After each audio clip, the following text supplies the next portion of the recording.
Hey guys, so I've already completed my face makeup for the most part. I'm going to go ahead and get started on my eyes now. And today I'm going to be using the Soft Glam palette. It's one of my favorite palettes for like everyday eye makeup looks. And I think today I'm going to do something a little more burnt orangey looking. So I'm going to start off with orange soda, and using a fluffy blending brush, I'm going to work that color into the crease. And now to make sure it's really like diffused and blended, just make sure you go back and forth in windshield wiper motions to really get that color worked in and like blended out. Don't be afraid to add more color if you need. Sometimes with these fluffy brushes, it's hard to keep the color as intense. Now I'm gonna go in with the burnt orange shade below it. And now I'm gonna continue using that same windshield wiper motion in my crease, but I'm not gonna pull this darker shade up as high as I would for the transition shade. Kind of just work it back and forth, tap off the excess if you see that there's a lot of product on the brush, and kind of just like work it in there.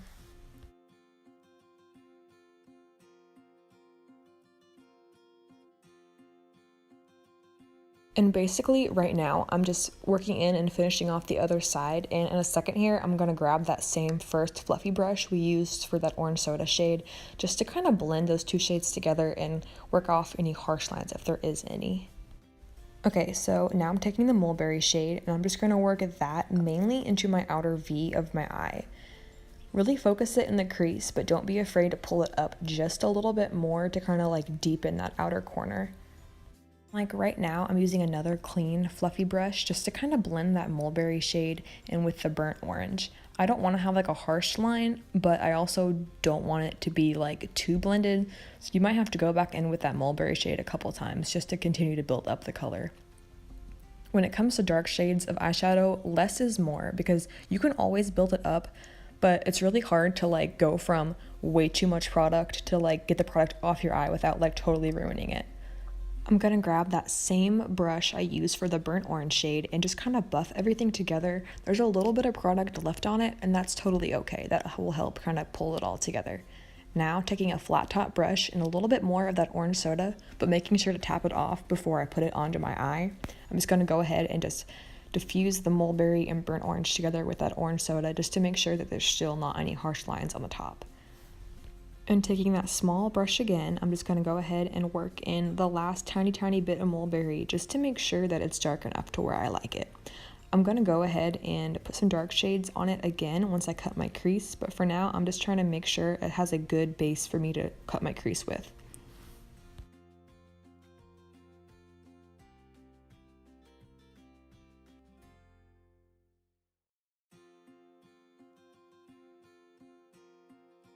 So this is like my third time recording this little part because I couldn't figure out what I was doing here.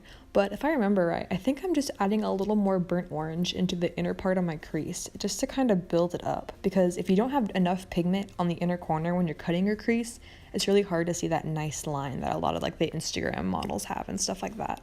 Just dab a little bit of your favorite concealer on the back of your hand and go ahead and take a small brush, dip it in there and kind of make it so it's like coating both sides, and then just start to trace your natural like lid shape. If you have to, you can put some on like your eyelid and then just open your eyes and it'll transfer the concealer up to where your lid naturally sits. So it kind of like creates a template of sorts for you. I always have a lot of trouble with it not drying, so I'm taking a little tiny bit of the Tempera shade. It's basically just like a matte white eyeshadow, and I'm just kind of setting the concealer with it.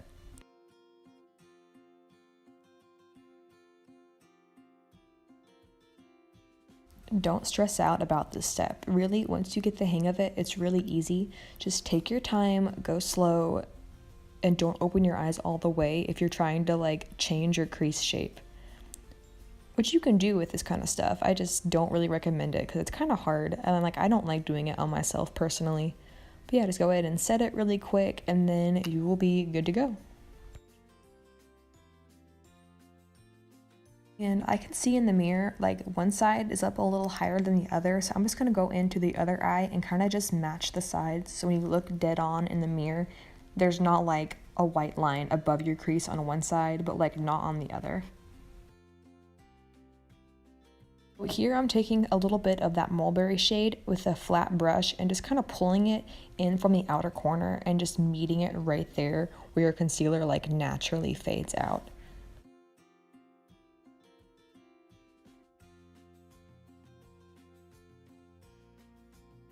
Take some more of that mulberry and just start building up the color in the outer crease so it's nice and dark, and so that way whenever you blend it over the concealer, it'll have like a nice even transition from the mulberry to the next shade.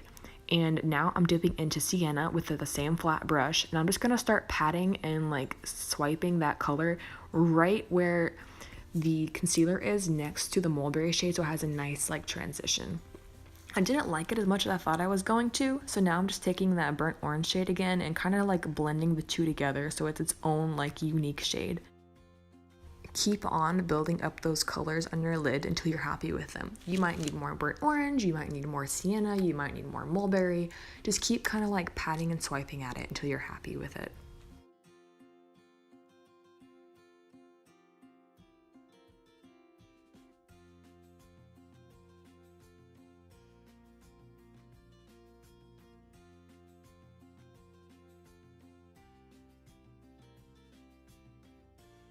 Right here, I'm just finishing up my other eye really quick, making sure they both match and that I'm really like satisfied with the blend on both sides. You're probably gonna have to take a little bit of the tempera shade again and reapply it on that inner corner to get it to blend nicely with the burnt orange shade you put on like the inner third of your lid. So by now you think I'd be satisfied with how dark the outer corner is, but no, I went ahead and added a little bit more, just kind of patted and swiped until I was happy, and then took a fluffy brush that was clean and just kind of diffused that very, very outer bit so it wouldn't have any harsh lines. And for the lower lash line, I'm just going to take a lower lash line brush, and I'm just going to take the three colors that I show, the burnt orange, the sienna, and I think it's the mulberry shade as well, and I'm just going to kind of all work that together.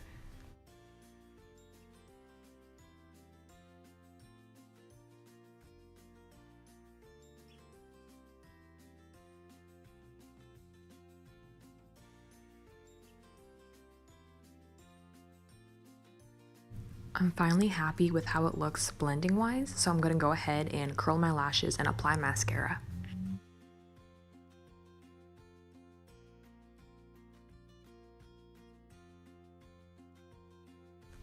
And now I'm just going to go ahead and use my L'Oreal mascara and just go ahead and coat my lashes. And I usually wiggle my wand at the base of my lashes just to kind of thicken up the roots.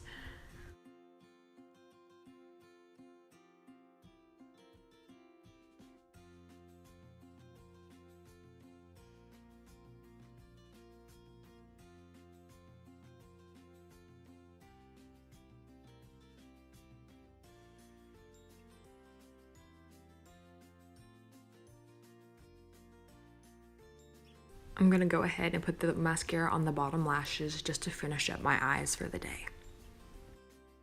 I always feel so washed out before I put my bronzer on, so here I am remembering that I need to do that.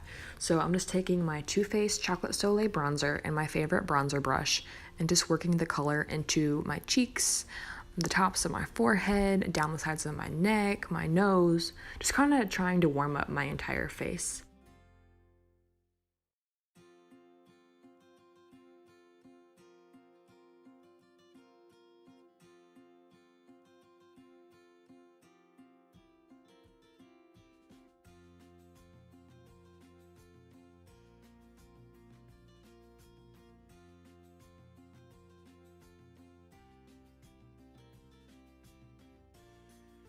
The last final step I like to do to kind of cut my bronzer a little more is take some powder and just a fluffy powder brush and just powder right underneath where it would naturally go. That kind of just helps to soften up any kind of muddiness that might have transferred down lower. And then taking a big fluffy powder brush, I like to brush away any of the excess powder that I couldn't get away with the smaller brush. Now I'm just taking my blush brush and the Tarte blush in the shade Party and kind of just working that on the tops of my cheeks and cheekbones just to kind of give me some more color. Now I'm just going to set my face with the Morphe setting spray and just getting a really good even coat. And then next I'm trying to find my fan, which is right here, and I realized after the fact that it opens it up backwards, but I was like, whatever, it made a nice sound, it opened it up all the way. Now I can get to fanning my face. So I don't know why the camera angle changed right here. I might have bumped my table. And so now I'm just going to go ahead and get my highlighter. I went ahead and dampened my brush with the setting spray, and I'm just using the very top shade in the Jaclyn Hill palette just as a highlighter.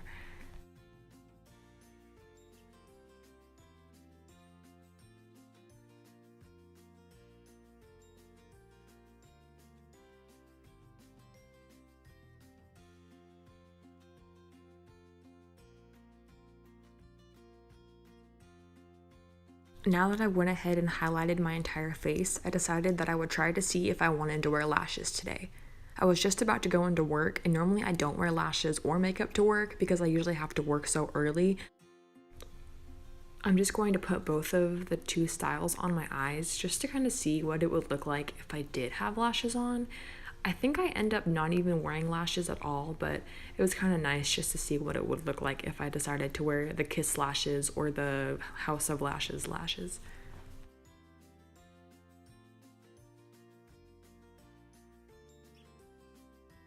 Alright, and that's the end of the video. I completely forgot to film an intro and an outro, which is to be expected with me. I'm a mess. But yeah, thank you guys so much for watching. Again, if you've made it this far, please feel free to like, comment, and subscribe. I'm going to try to post a lot on here. I really enjoy makeup, and it's something I want to do as a career. So hopefully I will not slack off and get bombarded with life, and I will post on here. If you want to follow me on Instagram, my Instagram is Cosmetic Kimberly. Bye, guys.